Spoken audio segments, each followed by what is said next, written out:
A very good morning to all. Yesterday, the Indian markets witnessed selling in the second half, despite remaining positive for the first session.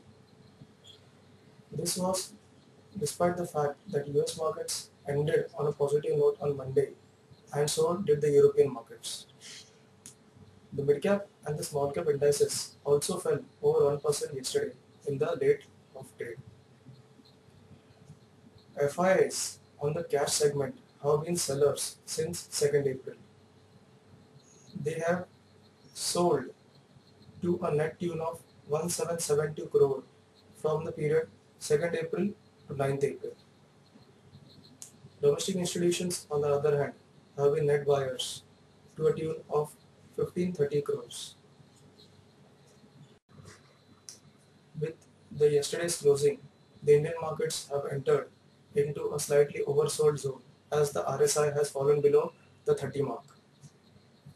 Stocks which saw some action yesterday include the likes of Wipro, Infosys and TCS.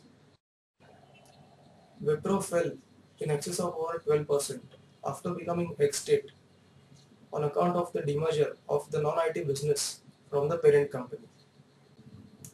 Wipro was excluded from the Nifty 50 index from April 1st on account of this proposed demerger.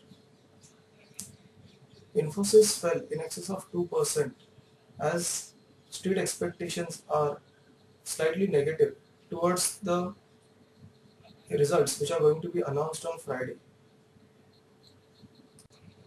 TCS surged yesterday on account of the data which was released saying that firm is in plans for acquiring a French company.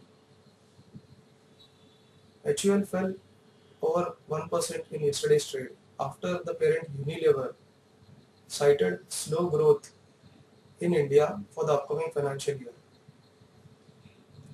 The Asian markets are trading in the positive zone in the early morning trade. Singapore Nifty was up by 34 points in the morning trade. The markets are expected to be positive for today's session. Thank you very much and happy investing.